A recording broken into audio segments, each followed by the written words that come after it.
You ever notice how people only come back when the smoke starts rising? A funny world we live in. They laughed when you walked away.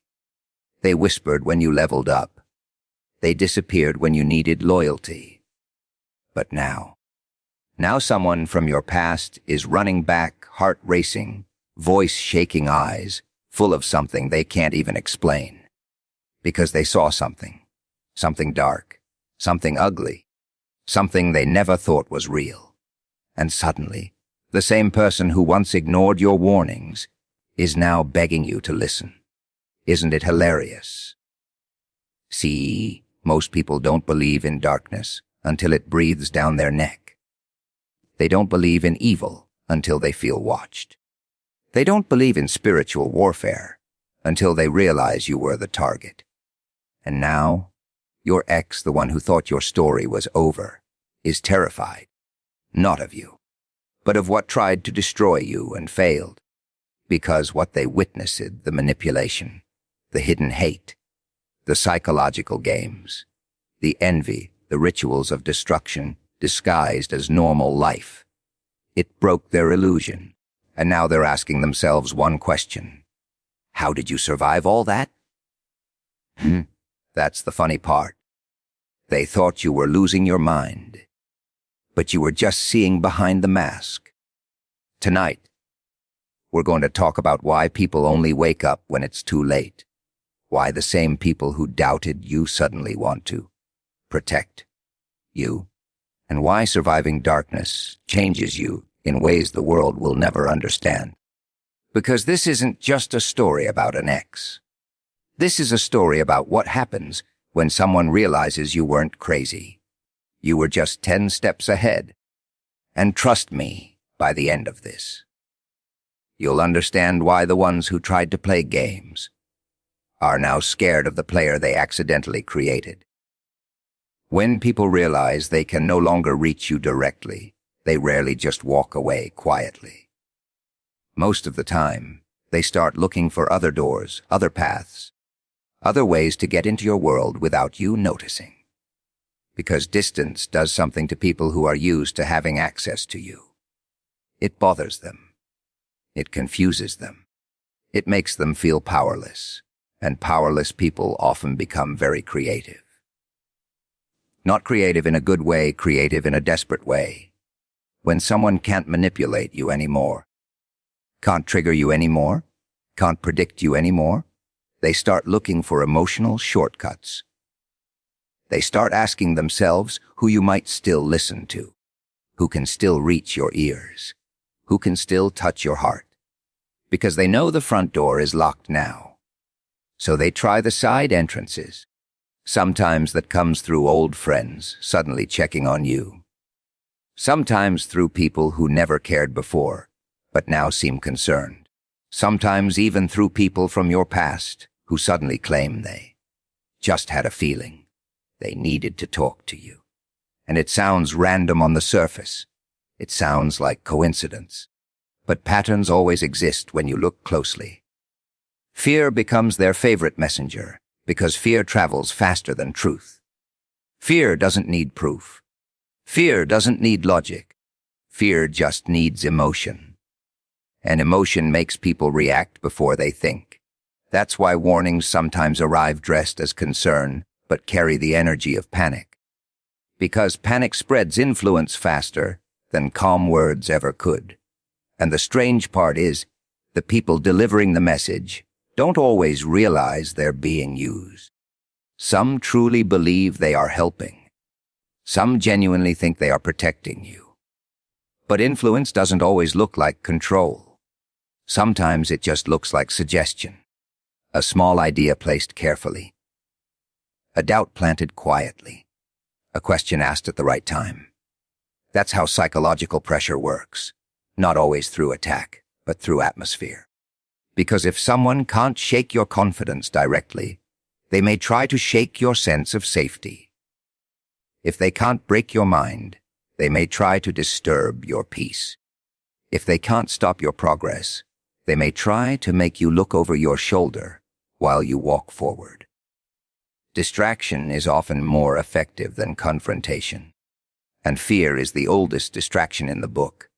People who operate this way understand something very simple. Strong people rarely fall because of obvious enemies.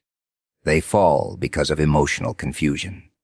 Because when your mind is forced to question what is real, what is safe, what is true, your energy gets divided. And divided focus slows momentum. So instead of trying to fight your strength, they try to exhaust your clarity. That's why sometimes the message sounds urgent, overly dramatic, full of intensity. Because urgency pressures you to react instead of observe. Urgency tries to pull you back into emotional reactions you already outgrew. But when you've grown mentally, something feels different. You start noticing tone more than words, energy more than sentences, intent more than delivery. And that's when you realize something important. Not every warning is about your danger. Some warnings are about someone else's loss of control over you. Because when someone no longer understands you, they sometimes start imagining threats instead of accepting your growth. When someone no longer has influence, they sometimes interpret your independence as risk instead of strength. And when someone can't predict your next move, uncertainty can turn into fear stories. So the message arrives, sometimes dramatic, sometimes emotional, sometimes sounding like chaos is right around the corner. But what it really shows is that your separation changed the power dynamic. Your silence changed access. Your boundaries changed who gets to affect your emotions. And not everyone adjusts peacefully when they lose access they once took for granted. Sometimes when someone comes back into your life with urgency in their voice and worry in their eyes, it looks like loyalty on the surface. It sounds like they suddenly care. It feels like they are trying to protect you. But if you look a little deeper, past the words and into the timing, you start to realize that not every return is motivated by care. Sometimes it is motivated by something much heavier. Guilt has a very different energy than loyalty. Loyalty stands beside you when nothing is happening. Loyalty stays when there is nothing to gain. Loyalty doesn't disappear during your hardest moments and then reappear when things get intense.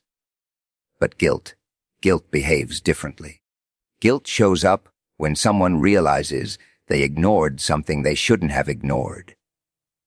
When they stayed silent when they should have spoken. When they chose comfort instead of courage. And guilt hates silence because silence gives people time to think. Sometimes people come back not because they suddenly value you, but because they can't escape their own thoughts anymore. Their mind starts replaying moments, conversations they dismissed, red flags they laughed at, times you tried to explain something and they brushed it off. And when reality starts proving you right, it creates pressure inside them. That pressure is not always about saving you. Sometimes it is about relieving themselves.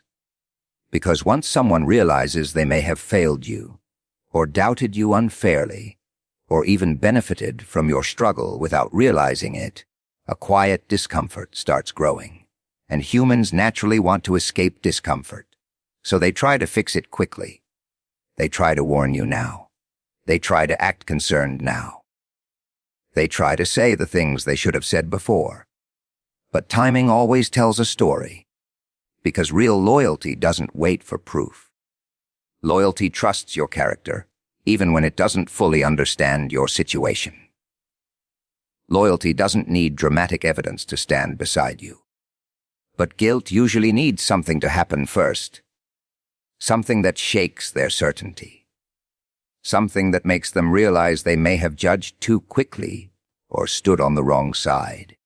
And when that realization hits, it can be unsettling. You may notice how their tone carries regret more than strength, how their urgency feels emotional rather than stable, how they seem almost nervous while talking to you, like they are trying to repair something invisible. That's because guilt often comes with fear of being remembered as someone who didn't show up when it mattered. People don't always say this directly. Instead, they might over-explain, overwarn, overreact. Because sometimes they are trying to prove, mostly to themselves, that they are not the person who abandoned you emotionally. They want to believe they are still a good person in your story. They want to believe they didn't completely fail you. And that's where things become complicated.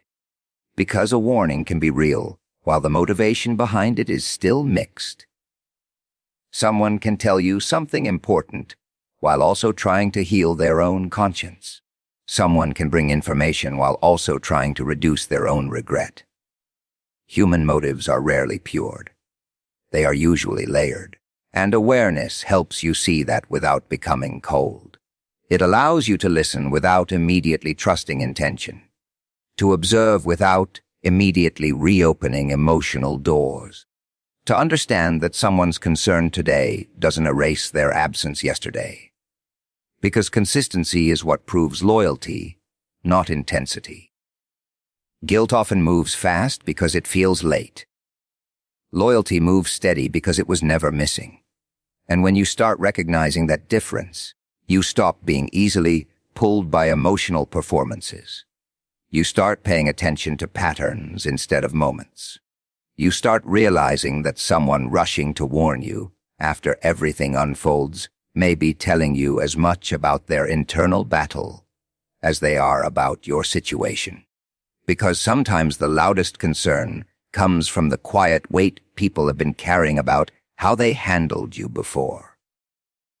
Dark intentions rarely introduce themselves honestly. They almost never arrive looking like opposition. They don't walk up and announce themselves as jealousy, resentment, manipulation, or hidden competition. That would be too obvious. Instead, they usually hide behind normal behavior, polite conversations, fake support, or even artificial kindness.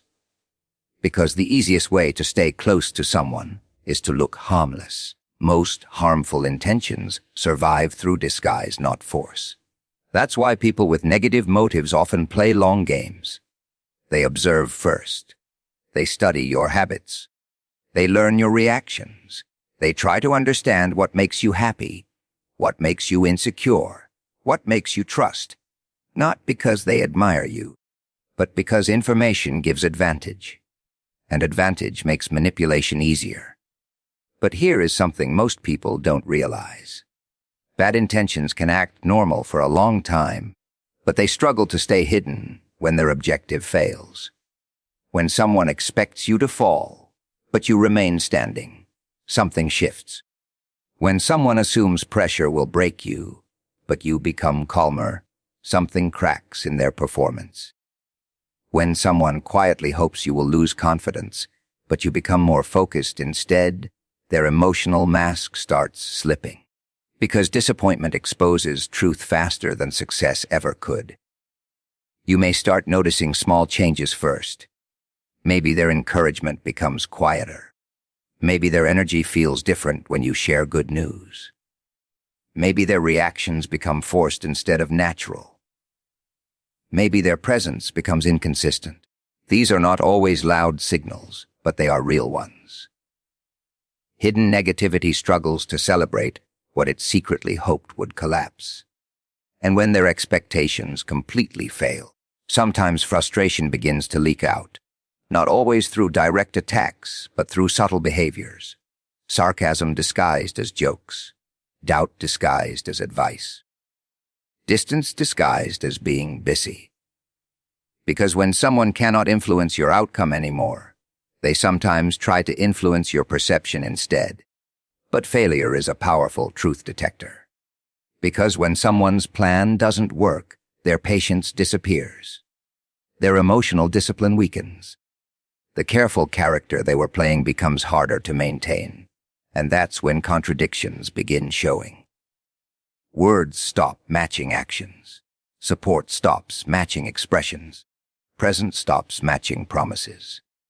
Not because they suddenly changed, but because they stopped being able to pretend comfortably. You may also notice something else. When hidden negativity gets exposed by failure, some people try to rewrite the story. They may act like they always supported you. They may minimize your struggle. They may pretend they never doubted you. Because being seen clearly after their intentions collapse can feel threatening to their image. Image protection becomes more important than honesty. And sometimes exposure doesn't come through confrontation. Sometimes it just comes through contrast. The contrast between who believed in you quietly and who only appeared when things became visible. The contrast between who stayed consistent and who adjusted their behavior based on your results. Because darkness depends on secrecy, but failure removes control over the narrative.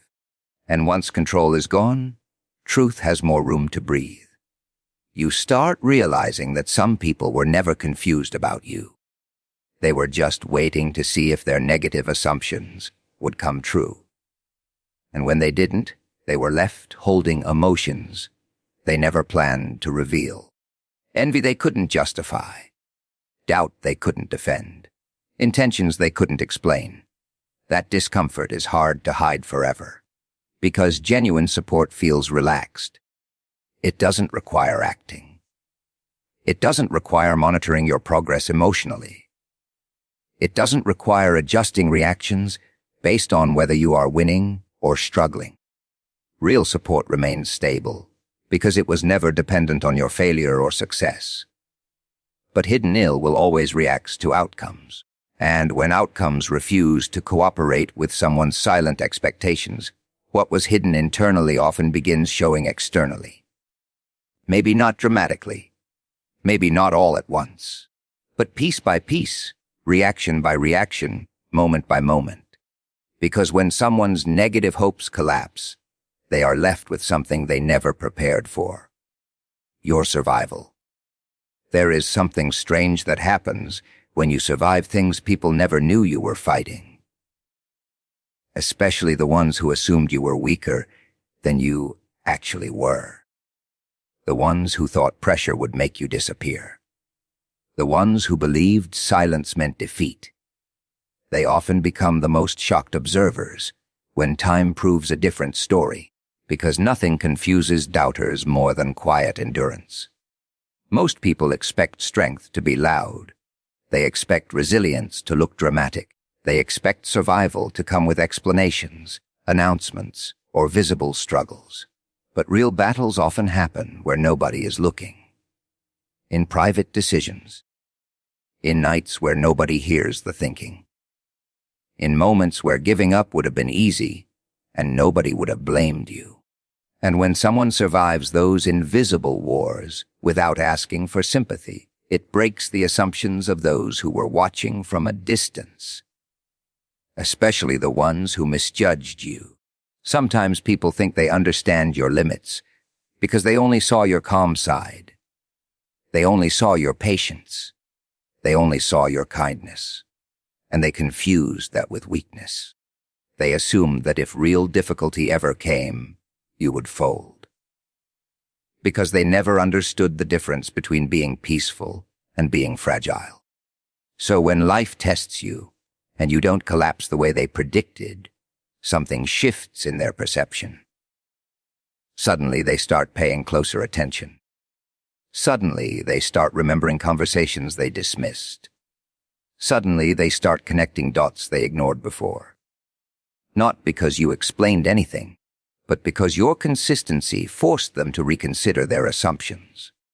Survival becomes evidence. And sometimes the same people who doubted your awareness become witnesses of your strength. Not because you tried to prove anything to them, but because reality made it impossible to deny. Your stability where they expected chaos. Your focus where they expected distraction. Your progress where they expected setbacks. It creates a quiet kind of shock. Because it forces them to confront the possibility that they underestimated you completely. That what they thought was naivety was actually observation. That what they thought was silence was actually self-control. That what they thought was confusion was actually patience. And that realization can be uncomfortable, because people don't always like admitting they read someone wrong. Especially when they were confident about it. Especially when they may have even spoken about it to others. Being proven wrong by someone you underestimated can create a strange mix of respect, confusion, and sometimes even quiet embarrassment. So they start watching differently, not with the same assumptions, but with curiosity now. Trying to understand how you handled things without breaking. Trying to figure out what they missed. Trying to understand how someone they thought needed guidance ended up showing emotional discipline they didn't expect. Sometimes they even become quiet observers of your mindset, noticing how you react, noticing what you ignore, noticing what no longer affects you, because survival changes small things that only careful people notice. The way you respond slower instead of faster. The way you choose peace instead of reaction. The way you no longer explain yourself unnecessarily. These are signs of someone who has already fought internal battles. And the ones who once doubted you start realizing they weren't watching a weak person trying to stay strong. They were watching a strong person choosing to stay calm. There's a big difference between those two things. One comes from fear. The other comes from control. And control is hard to question once it becomes visible. So without any speech, without any confrontation, without any need to prove anything, you become living proof that their earlier judgment was incomplete. Not because you changed for their approval, but because pressure revealed parts of your character they never bothered to understand before. And whether they admit it or not, something inside them has to update the story they once believed about you.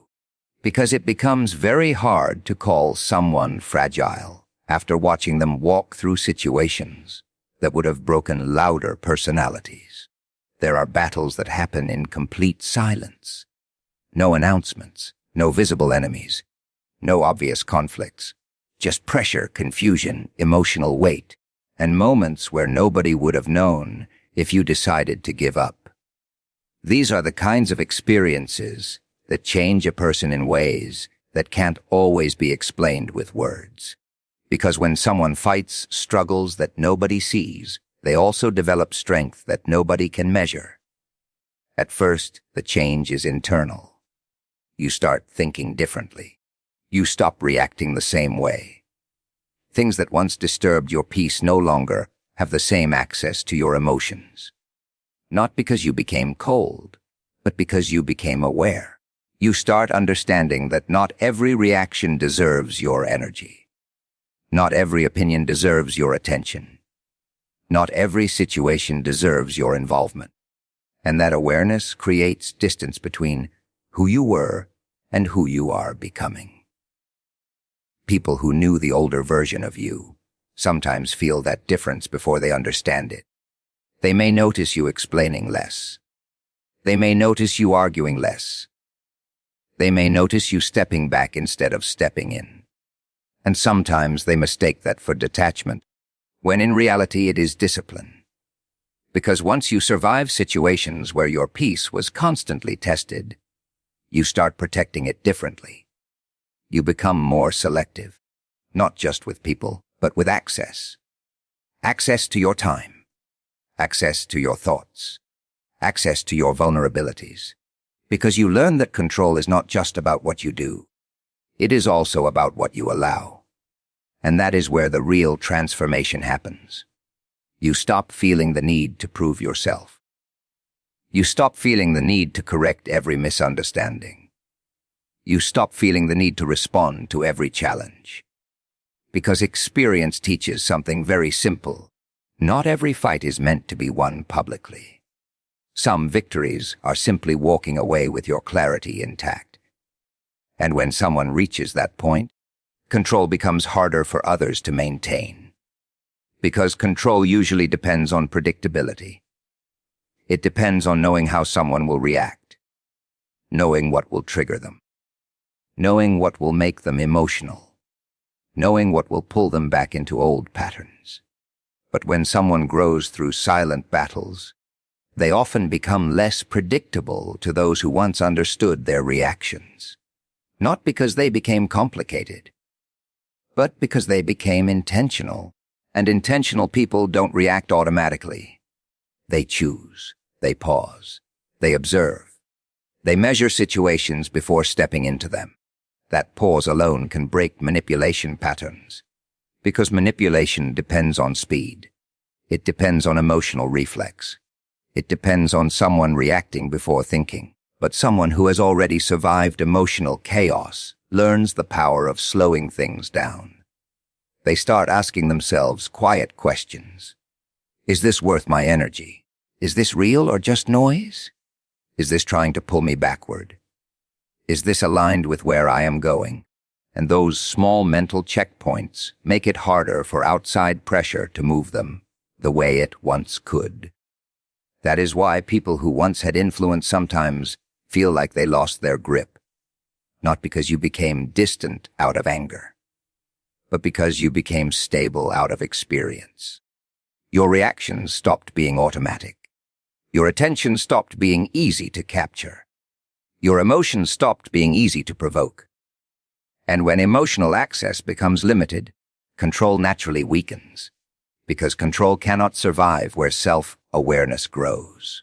And surviving quiet storms often creates exactly that. A deeper understanding of your own patterns, your own weaknesses, your own healing. You start recognizing when something feels familiar in a negative way. You start noticing when situations try to repeat old cycles. And instead of falling into them, you step outside of them.